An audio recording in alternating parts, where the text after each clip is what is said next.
अस्सलाम वालेकुम। जैसे कि आप सबको पता है कि लियो पिछले दिनों बहुत ज़्यादा बीमार था और इसके बारे में मैंने आप सबको भी बताया था। तो काफ़ी लोग मैसेजेस कर रहे थे इनबॉक्स में भी, इंस्टाग्राम पे भी कि लियो अब कैसा है। मैंने सबके मैसेजेस पढ़े थे, सबके कमेंट्स पढ़े थे और मेरे अंदर एक तो हिम्मत नहीं थी किसी को भी रिप्लाई करने की, और दूसरी बात ये है कि इतने ज़्यादा मैसेजेस आए हुए थे, इतने ज़्यादा कि मेरा सबको जवाब देना मुमकिन नहीं था। तो मैंने सोचा क्यों ना आप सबके लिए वीडियो बना दूं और आप लोगों को भी पता चल जाए कि लियो अब कैसा है। वैसे तो काफ़ी लोग को पता है, लेकिन जिनको नहीं पता वो फिर भी कमेंट वगैरह कर रहे हैं, तो मैं उनको बताती चलूँ कि लियो की डेथ हो गई है और अब वो हम में नहीं रहा। टाइम हम सब फैमिली मेम्बर्स के लिए बहुत ही ज़्यादा पेनफुल है, और उन लोगों के लिए भी जो कि लियो से बहुत ही ज़्यादा प्यार करते हैं। मुझे इन 4 दिनों में पता चल चुका है कि लियो से आप सब कितना ज़्यादा प्यार करते हैं। काफ़ी लोग ये भी कह रहे थे कि लियो को आप एक अच्छे डॉक्टर के पास लेके जाएं। तो मैं आपको पहले भी बता दूं कि इसको हार्ट का मसला था। एक तो ये पहले स्ट्रेस में, ऊपर से ये बीमार। अगर मैं इसको कहीं और लेकर जाती तो जो इसने आराम से सांस देने थे वो इसके और मुश्किल हो जाने थे। बाकी जो हमारे वेट है वो बहुत ही ऑथेंटिक है, उकाड़ा में सबसे अच्छे वेट थे ही वो।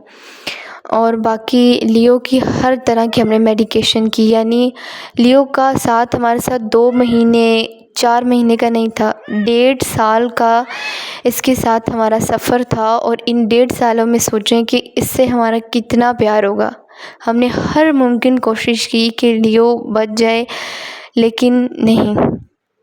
लेकिन अल्लाह की मर्ज़ी, हम कुछ भी नहीं कर सके और बस लियो ने हमारे ही हाथों में अपनी जान दे दी। बाकी काफ़ी लोग ये भी कमेंट कर रहे थे कि शायद लियो को कोई वायरस वगैरह है, तो नहीं जी, लियो को कोई वायरस वगैरह नहीं था। माशाल्लाह से कोई वायरस नहीं था। बस मसला ये बना था कि इसको हार्ट का इशू था और साथ ही साथ जिसको लिवर का भी था। और हमें पता ही नहीं चला कि 2 दिन के अंदर इसकी हालत इतनी ज़्यादा बिगड़ गई, जबकि डॉक्टर के पास भी रेगुलर इसको सबकट्स लग रहे हैं, इसको इंजेक्शंस लग रहे हैं, मेडिकेशन भी प्रॉपर हो रहा है, और समझ नहीं आई कि क्या हुआ है। लियो पहले तो 1 ml जो यखनी या हम उसे योगर्ट दे रहे थे उसके लिए डाइजेस्ट करना बहुत मुश्किल थी, क्योंकि डॉक्टर ने बताया था कि इसके मैदे में ज़ख़म बन गए जिसकी वजह से इंटरनल ब्लीडिंग हो रही है। लेकिन कल दोपहर से लियो ने खुद ही चिकन सूप और योगर्ट पीना शुरू कर दिया था। यानी पहले मैं पिला रही थी तो ये ऐसे चीखता था कि मैंने नहीं कुछ भी खाना, लेकिन कल दोपहर से मैंने इसको योगर्ट दिया, इसको मैंने चिकन सूप पिलाई है 40-50 ml, और माशाल्लाह इतने शौक़ से पी रहा था।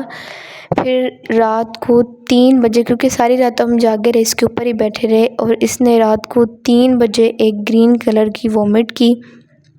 और जैसे इसने वॉमिट की तो ये अपनी वॉमिट के ऊपर ही अचानक से हमारी आंखों के सामने गिर गया, और इसने अल्लाह को प्यारा हो गया और हम बेबस मजबूर।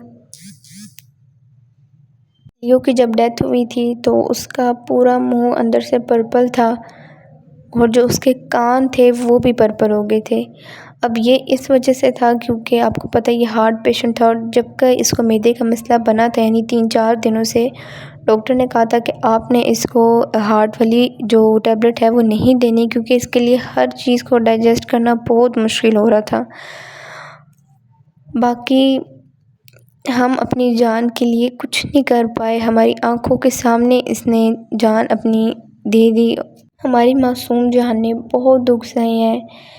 एक छोटी सी जान है, और आप यकीन करें जब ये हमारे पास आया था सिर्फ़ 40 से 45 दिनों का था, और हमारे पास सोना है, इसको सेल्फ फीडिंग पे लगाना, मैं कहती हूँ इतना हमने मतलब बड़ा कर लिया, और हमने कभी नहीं सोचा था कि लियो इस तरह से हमें छोड़ जाएगा। अभी जो आपने इस पूरी वीडियो में सारी क्लिप्स देखी हैं, ये क्लिप्स मैंने बिल्कुल भी नहीं कैप्चर करनी थी, इस वजह से मैंने बनाई, क्योंकि मुझे पूरी उम्मीद थी कि लियो इंशाल्लाह ठीक हो जाएगा, और ये फिर पूरी उसकी जो जर्नी है बीमारी की, कि वो किस तरह से लड़ा अपनी बीमारी से, वो मैं आप लोग के साथ शेयर करूँगी। लेकिन मुझे बिल्कुल इस बात का अंदाज़ा नहीं था कि लियो हमें इतनी जल्दी छोड़कर चला जाएगा। बाकी लियो की उसकी आवाज़ें, उसका मतलब मैं कहती हूँ उसकी मेडिसिन जो लास्ट टाइम हमने उसके लिए ली थी, उसका बाउल, उसकी हर चीज़ इतनी उसकी याद दिलाती है बहुत ज़्यादा। मैंने कभी नहीं सोचा था कि लियो इतनी जल्दी छोड़कर चला जाएगा। और आप यकीन करें कि मैं अगर सोचने बैठूँ तो मुझे ऐसे लगता है जैसे अभी कल की बात थी, हम इसको घर लेकर आए थे, छोटा सा था, बिल्कुल भी यकीन नहीं आ रहा। जहाँ वो बैठता था, मतलब मैं बाकी सब बच्चे घर में हैं लेकिन एक ये नहीं है, तो दिल को ज़रा सुकून नहीं है। आंखें अब इसको तलाश करती हैं कि कहीं से निकल के आएगा, कहीं से आ जाएगा, पर नहीं।